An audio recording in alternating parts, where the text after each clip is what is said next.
শুনে রাখো, তুমি যত জিকির করো না কেন, তোমার বাড়ি যদি না পরিবর্তন করতে পারো, তুমি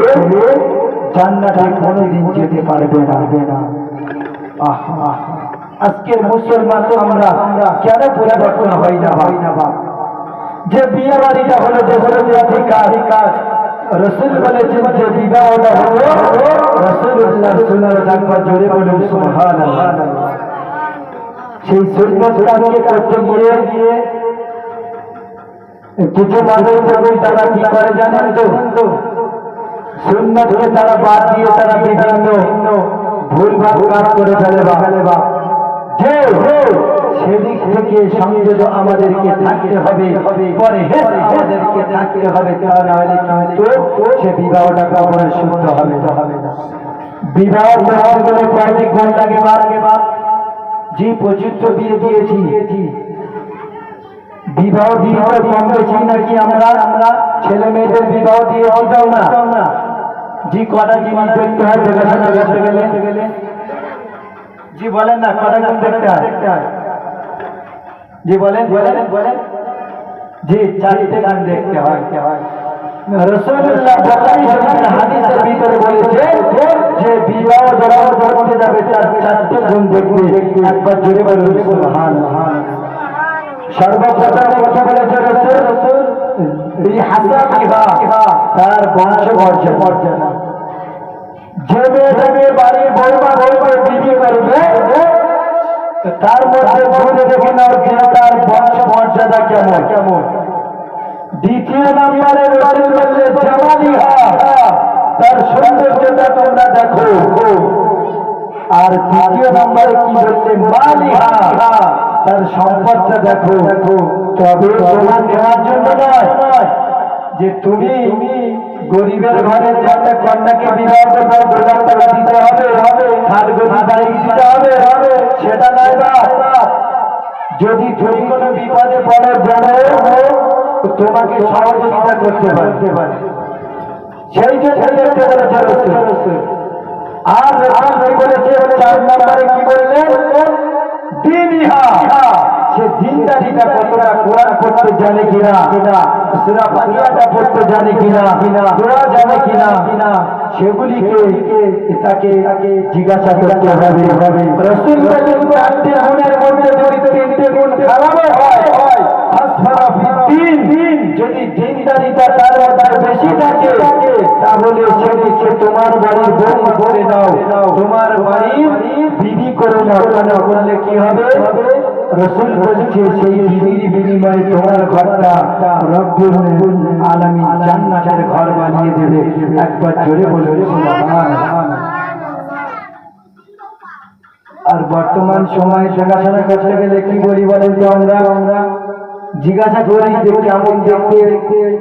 হ্যাঁ সম্পদ কতটা আছে, কিন্তু দিনদারিটা জিজ্ঞাসা করি না। যে সূরা ফাতিহাটা পড়ো বা তুমি যে কোরআন পড়তে জানো পড়ো, সেটা জিজ্ঞাসা অনেক বাড়িতে করে না। মাদ্রাসাতে গিয়েছি তো দেখেছি অনেক জানি, আমার বেটা জানো আর বলে কি হবে। হ্যাঁ, এই আসল কথা গামে জানাবে। দুই পক্ষ যদি না জানে তাহলে কি করে সে তাকে বলবে যে সঠিক কথা একটা। কিন্তু দিন থেকে যদি তুমি সরে যাও, তোমার ঘরের যে সন্তানটা হবে ভালো সন্তান কি করে হবে গো বাবা, কি করে হবে?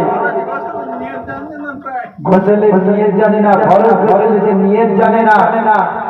আর সেই ব্যক্তি যদি সন্তান হয়, সে যে গান শুনবেন তো কি করবে?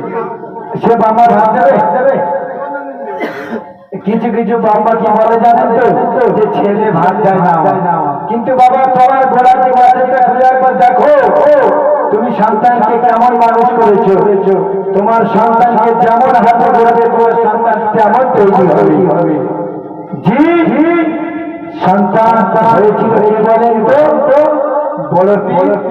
আব্দুল কাদের জিলানী রাহমাতুল্লাহ আলাইহি। কেমন সন্তান হয়েছিলেন? মায়ের পেটে 18 বেলা হাতেই ধরেছিল। সেই সন্তান কেমন করে হয়েছিল? যে গান বাজনা বাজিয়ে, বিয়ে বাড়িতে যে ডিজে বাজিয়ে, বক্স বাজিয়ে কখনো নয়। ও আমার বাবা বাবা বাবা তাহলে বলতে বলতে মনে পড়ে যায়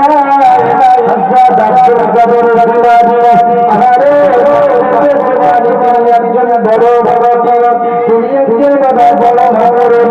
আহারে কথা আমার মনে পড়ে যায় বাবা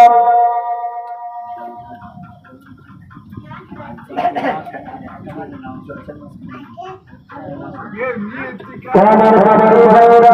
আজকে বড় দিলানি দিলানি বাবা কেমন মহিলার সন্তান একটু দেখো কেমন দেখো সন্তান একটু শুনে নেন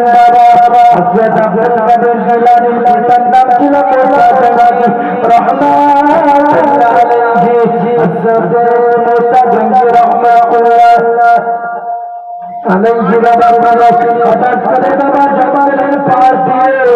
তিনি এমন সময় সফরে গিয়েছে হাঁটতে হাঁটতে কিছুটা দূরে চলে গেল কিছুটা দূরে চলে যাওয়ার পরে হঠাৎ তিনি দেখতে লেগেছে তার পেটে বড় ক্ষুধা লেগেছে শরীরটা যেন উঠছে না তিনি ওই সময় তিনি দেখলেন একটা ফল হাতে বেঁচে আছে আস্তে বাবা তিনি কি করলেন সামনে বাবা আল্লাহ তুল্লাহ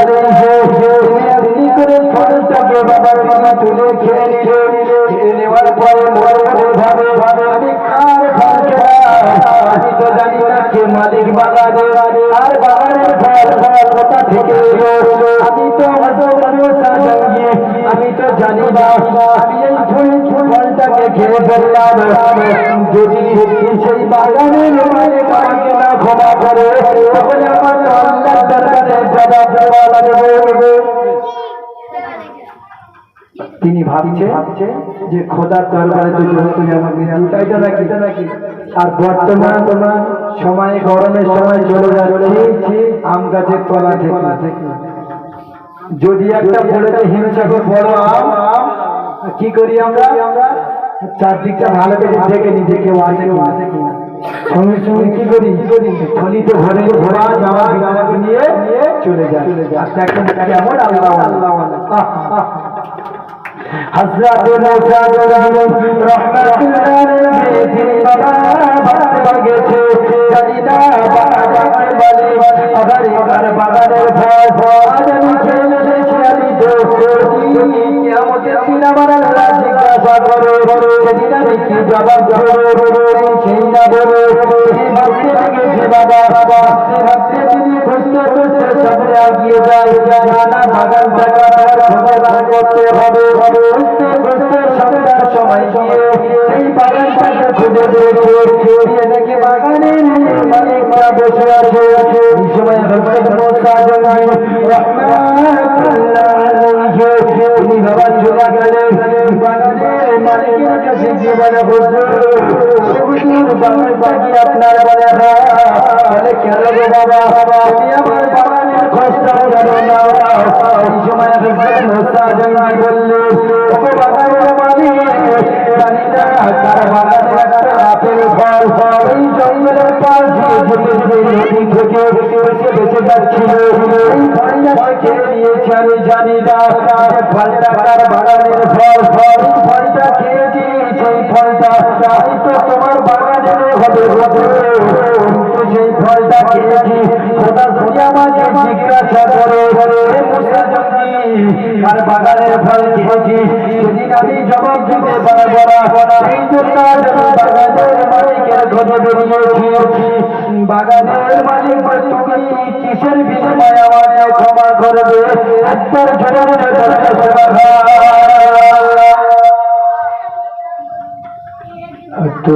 তাদের ছেলে মেয়েরা বিয়ে হবে বর্তমান ছেলে মেয়েরা কি হচ্ছে সব শৌখিনা জায়েদা খালেদা কটকটি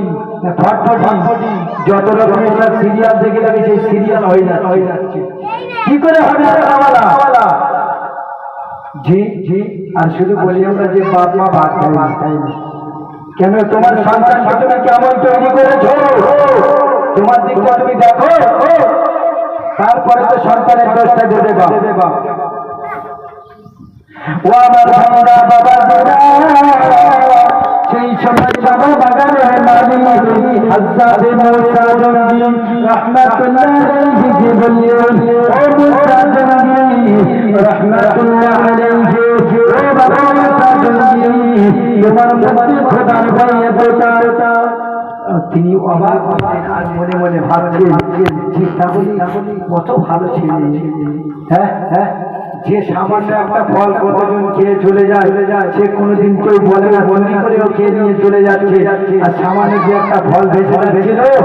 সেই ফলের ফলেও সারাটা দিন ঘুরে ঘুরে সেই বাগানটা কার খুঁজতে এসেছে অবাক করতে ভালো যাবে না অবাক হয়ে গেলেন অবাক হয়ে গিয়ে তিনি খুঁজতে খুঁজতে চলে গেলেন বাগানের বললেন সেই সময় বাগানের মালিক ভাবছে ভালো ছেলে তাহলে তো সঙ্গে সঙ্গে তিনি কি করলেন কৌশল করলেন ও আমার বাবারা ও বোনেরা যুবকেরা আমার মায়েরা বোনেরা ও আম্মা জানেরা কানটা খারাপ করে শুনে রাখো এই সময় বাবা মুসা জঙ্গিকে বললেন ও বাবা মুসা জঙ্গি শোনো না বাবা তোমাকে আমি ক্ষমা করতে পারি কিন্তু বাবা যে বাগানটা দেখছো বাবা এই বাগানটাকে বড় তোমাকে দেখাশোনা করতে হবে শুধু তাই নয় বাগানের গাছে গোড়াতে পানি দিতে হবে ফলগুলোকে তোমার বাজারে বিক্রি করতে হবে এই গাছের প্রতি যত্ন দিতে হবে আমার জলেরা আমার মুরব্বীরা কেরামেরা আমার সোনামণিরা এই সময় বাবা হঠাৎ করে দেখা গেল তিনি যখন বললেন হযরত মুসা জঙ্গি তিনি বাবার বাড়ি তারা শোনা একটা ভুল খবর তিনি বললেন হুজুর আমি রাজি আছি বললেন হুজুর রাজি আছি যতদিন বলবে কাজ আমি করবো কোনো অসুবিধা নেই কিন্তু ক্ষমা বিনিময় করতে হবে বিনিময়ে ক্ষমা করতে হবে আমাকে আহা দেখুন বাবা তাদের সন্তান ছেলেরা পীর হবে না তো কারা হবে ও আমার বাতি ভাইরা একটু বললে বুঝতে পারবেন হযরত মুসা জঙ্গি রাহমাতুল্লাহ আলাইহি 12 বছর ধরে বাগানের খিদমত করে ঠিক যখনই 12 বছর শেষ হয়ে যাবে তার বাবা আগের দিন সন্ধ্যার সময় তিনি চলে গেলেন বাগানের মালিকের কাছে ও আমার বাগানের মালিক আমার বাগানের বাচ্চা আমার বাগানের মালিককে তোমার শেষ হয়ে যাবে ক্ষমা কি আমার হবে ওই সময় তিনি অনেক বললেন হ্যাঁ ঠিকই তো 12 বছর শেষ হবে কিন্তু তোমাকে আমি ক্ষমতা গ্রহণ করি আর একটা ছোট আছে আমার সেই শরীরটা মানতে হবে তারপরে তোমার ক্ষমা হবে প্রাণ ভরে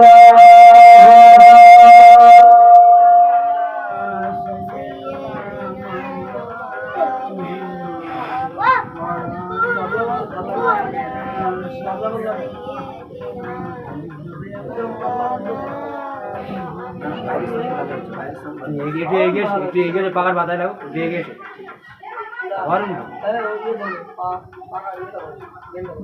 বললেন হুজুর ক্ষমা কি হবে হ্যাঁ তোমার জন্য আরেকটি শর্ত রয়েছে কি শর্ত বললেন না তোমাকে আমার বাড়ি একটা কন্যা আছে সেই কন্যাকে বিবাহ করতে হবে সঙ্গে সঙ্গে মুসা জঙ্গি রাহমাতুল্লাহ আলাইহি তিনি রাজি হয়ে গেলেন সেই সময় মুসা জঙ্গি যিনি বাবা শ্বশুর হবেন তিনি বলছেন বাবা বিবাহ তো করবে শোনো বলছে হুজুর বলেন বলছে যে কন্যাটিকে তোমার সঙ্গে বিবাহ দেওয়া হবে সেই কন্যা